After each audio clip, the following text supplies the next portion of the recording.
When most people think of Canada, they think of a large, peaceful country with stereotypically polite citizens. What most people don't think about is the fact that the province of Quebec has been shrouded in controversy for 40 years. This is because of Bill 101. Bill 101, also known as the Charter of the French Language, declares that French is the sole official language of Quebec and protects the rights of the citizens to speak French and to be provided services in French. Bill 101 was passed on August 26, 1977 by the Parti Québécois government led by René Lévesque. The language issue in Quebec has existed for hundreds of years, but it first came to prominence in the 1960s with the Quiet Revolution. The Quiet Revolution saw the secularization and the rise of nationalism in Quebec, as well as the promotion of French as the language of culture, education, and government.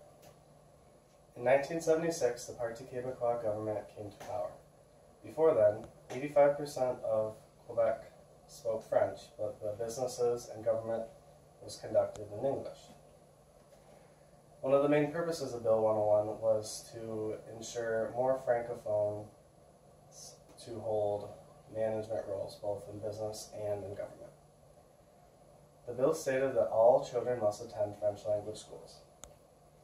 The Office Québécoise de la Langue Française, also known as the Language Police, was established. The bill stated that no English store signs were to be allowed in Quebec. In 1988, Morton Brownstein, a Montreal shoe shop owner, took this issue to the Supreme Court, and it was ruled that English is to be allowed in store signs as long as French is clearly dominant. There have been many ridiculous issues that have come up from Bill 101.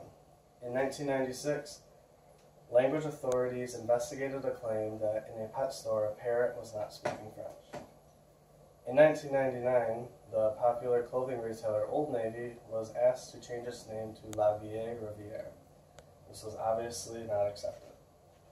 Also in 1999, two business owners in Montreal were fined $500 for having a sign with French and English both displayed on the same size. They took this issue to the court, and a Quebec court ruled that Quebec cannot limit the presence of other languages unless French is clearly at danger or is being threatened, which in Quebec is obviously not the case. However, a Superior Court overruled this, saying that Quebec is a French-speaking enclave in an otherwise English-speaking continent. While the language issue is arguably the most important issue facing Quebec today, there are several other differences that differentiate Quebec from the rest of Canada. Quebec holds a highly different culture from the rest of Canada. This stems from its different roots, different history. Quebec creates and consumes much of its own media, as opposed to translating Canadian or American media, or even consuming European French media.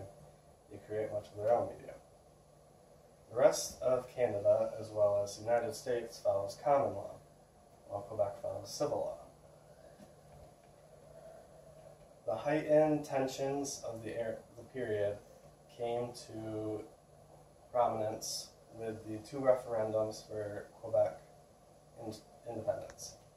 The first of which occurred in 1980, in which 60% of voters voted against an independent Quebec nation. This occurred again in 1995, but this time only 50.58% of voters voted against Quebec independence. With less than a 1% difference, New York State would be bordering two different nations, Quebec and Canada, instead of just Canada. Bill 101 can seem ridiculous sometimes, such as when language authorities are investigating a parrot. Despite this, Bill 101 has an overall good intention. The province of Quebec has a population of 8.18 million people, of which 80% speak French. Therefore, it makes sense that services should be provided in French. But this is not the case in the rest of Canada. Only 22% of Canadians speak French.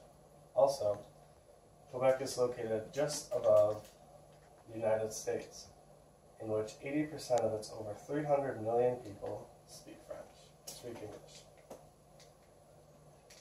It's hard to imagine ourselves in a situation like Quebec, being completely surrounded by a different language and a different culture. The Quebecois are proud of their language and their culture, and they strive to keep it alive. They don't want to see the same thing that happened to their culture and language as to what happened with the Cajuns in Louisiana. Today, most of the Cajun people speak English now, and their language has been lost. Overall, French in Quebec is an important part of their culture, and it is a defining part of what it means to be Quebecois.